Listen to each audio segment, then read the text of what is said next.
I absolutely fell in love with judo. To me, it was like meeting the perfect woman. I always said it was my ticket out. I got to see the world because of judo. Judo should be for everybody, and not just the select few who want to compete. When I was deciding whether or not to start judo at age 49, I wasn't sure if people like me, like us, as older folks, really belonged on the mat. So, talking with Steve Scott, someone who's been teaching grappling for over 50 years, was super interesting and validating. I'd reached out thinking I'd learned what freestyle judo is. And instead, what I got was a conversation about why judo matters at every age and for every kind of person.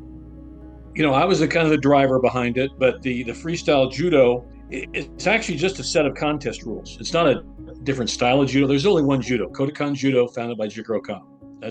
No doubt about it. The concept of freestyle judo was when we saw the International Judo Federation changing the rules, which many of us thought weren't to the benefit of the entire sport of judo, the entire activity of judo. So, well, we got to have something that is more a developmental type set of contest rules. So we could have some, local scrimmages, tournaments, regionals, and even, some smaller national events where we could, these rules could be used as, to help improve people's judo. Because one of the things that we saw, a group of us got together back in 2008. Americans traditionally, for many years, have not been very strong in the ground fighting, newaza of judo. We saw this a lot internationally when, at one time I was really heavily in the national coaching staff and traveled to a couple of world championships, Pan American Games, this and that. So I fair amount of international experience. Generally, Americans just sucked at ground fighting. And that's where we lose a lot of matches. So we said, well, we need to shore up, and maybe in this set of contest rules, we can write them in such a way that athletes doing it would have to actually do better groundwork, like more submission techniques, chokes and arm locks, that type of thing. And it actually worked. I got the idea, my career for over about 37 years was in public recreation. In addition to teaching judo, I was also a community center director, and I worked with all sports, softball, tennis, you name it. And I got the idea of the freestyle judo rules from the U.S. Tennis Association. Now, they didn't say, hey, try these for judo. We had what we call the urban tennis program for our kids. And it was a huge success. The U.S. Tennis Association did it. And this is back in the 1990s and early 2000s. And they simplified the scoring for tennis. Tennis, you get love and this and that, all the match point, all that stuff. They did it basically on a numerical scoring system. We had a very large program that, I was involved with. And those kids learned to play tennis. They were good little tennis players. They had a lot of fun. It was just fantastic. So I got the idea from the Tennis Association, simplify the judo rules, where we still have ippon for the full point. That's the ultimate success in judo in terms of competitive. But instead of calling it wazari, let's award points for it.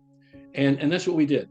And it really, we tried it here in the Midwest, in the Kansas City area, and it was pretty successful. And the Amateur Athletic Union, the AAU, I presented it to them because I was very active in that group.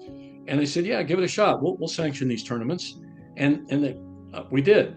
And we even had, for about a 10-year span, a national AAU freestyle judo tournament. And it was very successful. We usually get a couple of hundred, maybe 250 people to enter it. Again, we simplified the rules and we made it where it was not as athlete friendly, but the parents could see, their kids or even their wives or, husbands doing judo. They could understand the score. If you saw the score was 10-7 at the end of the match, you knew who won. But and still the current judo rules, and if you see these different Japanese names, you really don't understand who quite won that match, So we tried to do that, and it was a success. I have to say, I originally thought freestyle judo was about reincorporating leg grabs, but Steve let me know the idea was actually far broader and more purposeful. As he said, it wasn't meant to replace Kodokan Judo, it was meant to make it more accessible and generally appealing. I have a strong background in Sambo, the old Soviet Sambo. And Sambo is basically Soviet judo. They adapted, but they've added to it quite a bit. I had a long career in sambo, as my wife did, and a number of my athletes, and I really enjoyed that sport. I participated in it quite fully for a number of years as well. So I stole a lot of their rules for freestyle judo because they made a lot of sense. The sambo rules always made more sense to me than the judo rules. Even the old days back in the 60s and 70s when I started judo, I basically stole the sambo rules and adapted them to judo. The ippon is still ippon. If you throw somebody, choke them, arm lock them, whatever, you still win by ippon. But what we did to make, as I said earlier, about making the rules write them in such a way that American athletes would have to be better at groundwork, newaza, is we like sambo. I stole this rule from them. We actually just went back to the old rules where we allowed more ground fighting time. Okay. The IJF really made a lot of mistakes by limiting the time that you could do newaza or groundwork. Right. And we said, let's go back to the old rules that they had in the 60s and the 70s. Let them, as long as someone is going for something, definitely going for a move, then let them go. Instead of allowing an ippon for an osaikome, a hold down in judo, we only scored 4 points. So if you held someone 20 seconds, we would get 4 points. The referee would then instruct the athlete 4 points, red or white, whoever, the scoring system, 4 points red, go for the submission. And they were required to go for an arm lock or a choke. And that really did work. We saw that over a period of time. I did a study on that. I'm a geek on this stuff. And I saw that we actually saw a higher percentage of athletes in our freestyle AAU judo events winning by submission techniques. And that's one of our weaknesses with international judo for Americans. I said, wow, we're making progress. This is really working. Got it. And so we simplified it. We have instead of ippon, wazari, yuko, and then down, we had ippon, the top score, throw with control, whatever, same as IGF judo. Instead of a wazari, almost a point, we gave 4 points, and with numerical. So, and then you were allowed, contest went to the full time, or they went to points instead of an ippon win. A 12-point spread would win it. So let's say the white on the scoreboard scored 12. And his opponent scored 0, then obviously white was going to win it, or 13-1. There'd be, as long as there were a 12-point spread, the match would stop. 12-point spread won it. Or at the end of the 5-minute contest, the athlete with the most points on the board won. So you get a 4-point score for wazari. Would be now a yuko, mainly on the side, the throw on the side with not as much control or force. That would be a 2-point score. Okay. And a 1-point score would be like in the very old days of judo when I was competing back in the 70s. If you're thrown on your buttocks or partially on your side, not with a lot of force, that was called a koka back in the old days. We said, well, that's a throw, so let's give 4, 2, and 1. That would be a 1-pointer. The person who won the most points at the end of the score would win. Or ippon. Ippon always wins. That supersedes everything. Made it a lot simpler by just the numerical scoring. Listening to this, what stood out wasn't the point system itself, it was the intention behind it. Freestyle judo simplified scoring, so that was more appealing to audiences, for families, the supporters. What about things like leg grabs and stalling, and you're only allowed to take a cross grip for only a few seconds, and ducking under, you can't do that unless you attack. How are those addressed or not addressed with freestyle? They were addressed. One of the things we found very early on when we started those rules, really bring them together in 2008, was the leg grab thing. The IJF dropped the leg grabs because they said, well, it looked too much like wrestling. Well, it really did look pretty bad. Really, I mean, the guys were shooting in like wrestling and so on. And having some experience in wrestling, and I know that a lot of guys will drop, he'll drop and go for an ankle grip just to kill time. So not only was it an offensive move, some guys were doing it defensively just to kill time. Okay. And we saw this. It was happening in judo. So we wrote the rules in freestyle judo that you have to have contact, both hands, on your opponent before you hit like a morote gari, both leg tackle type throw, or ashi ashidori, one leg, single leg grab, Mm. or kataguruma, shoulder wheel. Hmm. You have to actually physically hold on the end before you attack. You can't just drop low and shoot. And Hmm. that was the real problem. Mm. And if the IJF would have adopted that, they would have solved a whole lot of problems, but they didn't think of it. That's fine with them. But we did, and Okay. it really did clean up the act. We still allowed leg grabs, Yeah. and we still allowed. We were very liberal in our gripping. Like you could hold the belt as long as you were aggressively trying something. You're not defensive. And the way we trained our referees, you could always tell a defensive judo player if his elbows are locked, if his arms are locked out here, and he's, no matter what he's grabbing.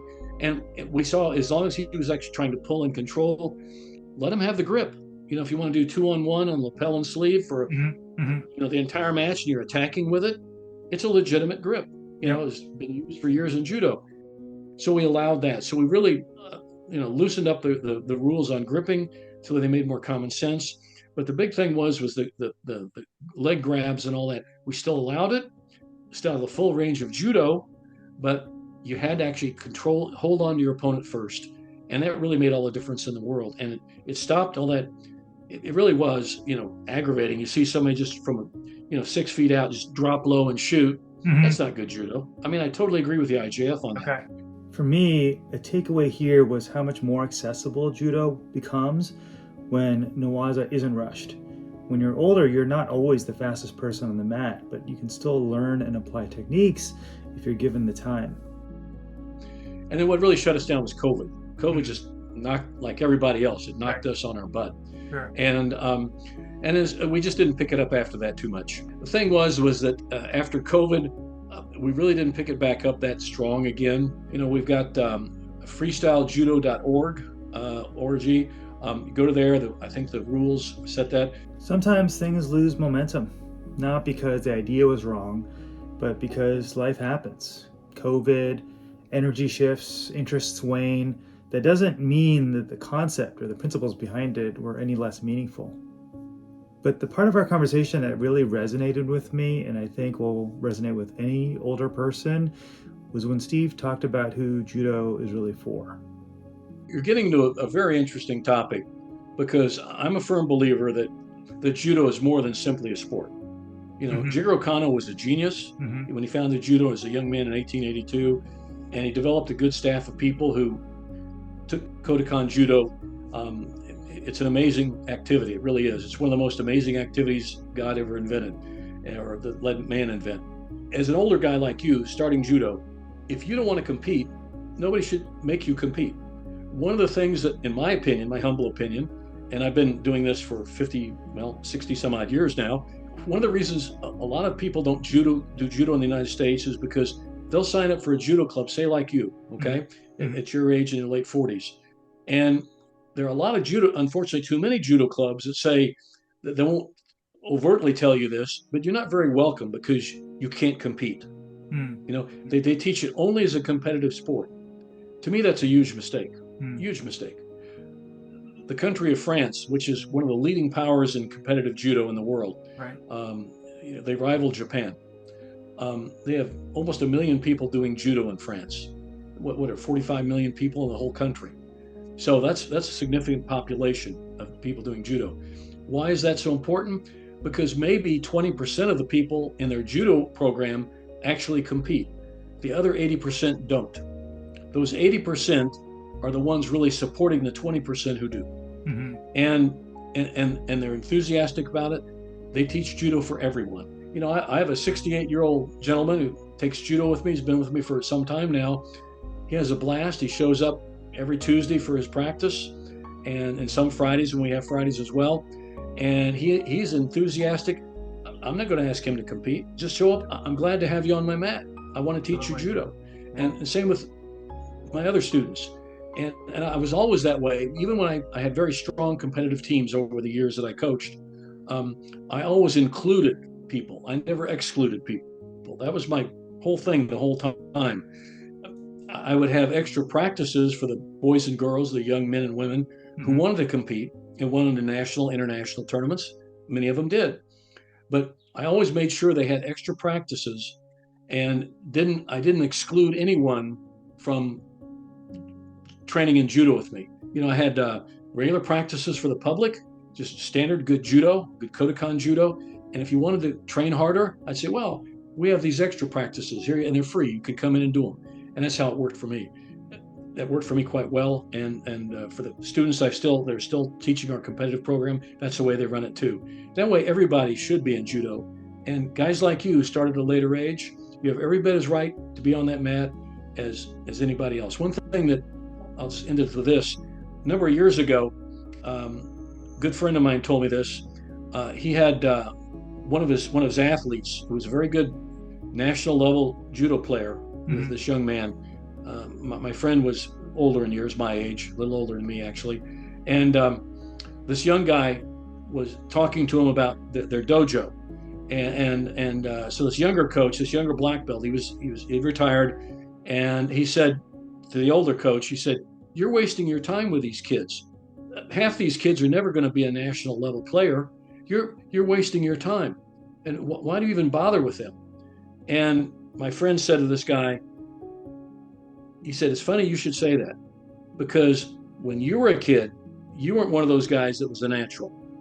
And if I'd have had that attitude, you and I wouldn't even be having this conversation now, because you wouldn't even be in judo." And well, what do you mean? He said, "Judo's for everybody." He said, "I want everybody on my mat to feel welcome." And that made a lot of sense, and that's a true story. And that's the way judo ought to be taught. Unfortunately, there are not enough people that do that in the United States. That's why we have a low population in judo, I think. It's only approached as a competitive activity. That's a huge mistake in my opinion.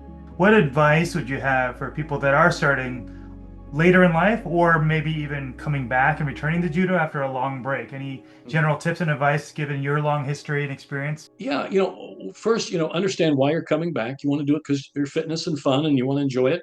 And if you're fortunate, you'll have several clubs in your area, hopefully. Go and visit the club, visit the dojo, talk to the head coach, the sensei, and see if other people your age are there doing it. If they're only interested in competition, they'll quickly tell you, "I'm not really interested in competing. I just want to have fun. I just want to enjoy judo," because it is a great recreational activity and it's a great way to stay in shape. Again, at my age, I'm still working out with the guys, not very well, but I still work out with them. And so the best thing to do is be honest with the sensei and say, "This is what I'm looking in for my program. This is what I need. I'm willing to learn. I certainly want to learn from you, but I don't want to compete. If I do, it's just on a very moderate level. I'd like to just do judo for physical education," because Jigoro Kano did start judo. The primary focus was education. In fact, he has 3 tenets of judo. One is for physical education, one is for sport, self-defense, and the other one is for character development, ethical training. If you can find a dojo that focuses on that, you're fortunate, and join that club, because you're going to have some good coaching from that club. Be honest with the sensei. Unfortunately, there are too many of them that will say, "Well, this is just a competitive judo club. That's our focus." Well, thank you. And you don't want to waste your time. They don't want to waste your time. Okay, fine. Find somewhere else. I'm not 20. I'm not competing every month. I'm learning slowly, awkwardly, usually with some soreness and bruises. But that doesn't make me less of a judoka. And Steve's message really validated that. I mean, judo belongs to anyone who shows up with a learning mindset. Steve shared something personal. Why judo will stay with somebody for a lifetime. It's like you catch the bug. I was very fortunate. I started this when I was 12, and I fell in love with it. I absolutely fell in love with judo. To me, it was like meeting the perfect woman. And I was 12. I didn't realize at the time of thinking back when I got in Sambo. I was a little later. I was in my 20s, and I discovered Sambo because it's very similar to judo. Right. But I like the rules. I like the fact that you can do leg locks too, because in jiu-jitsu I studied leg locks, and I really liked that. I was doing both judo and Sambo, and it was kind of like, I don't know if you have seen the Archie comic books. They're old comic books, but Archie was the he was the main character of the comic, and he had his girlfriend Betty, who was the loyal girlfriend, the pretty blonde Betty, and then he had the sultry Veronica. And to me, judo was the Betty. That was the standard. I loved Betty, but boy, Veronica looked pretty good too. That was Sambo. So I had that dual thing going on for many years, and I had a blast, and my wife was quite good at it, and we had a great life doing judo. So I would hope that that type of life for other people through judo. It's a great vehicle. I always said it was my ticket out. I got to see the world because of judo, and I got a good education in life because of judo. And I wish that on other people too. It's a good thing. Hearing that, as someone who started late, it's a reminder that judo is more than a martial art. For some people, it's a passion. For others, it's a community.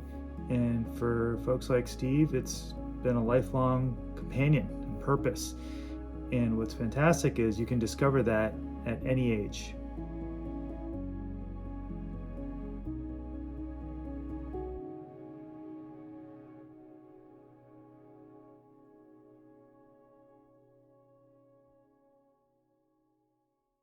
Talking to Steve reminded me that judo isn't defined by age or competition, it's defined by growth, and we can grow at any age. So if you're thinking about starting judo or restarting judo, drop a comment below. I see this community, the YouTube videos, the comments, the connections, as that inclusive community Steve was talking about, one where everyone belongs on the mat.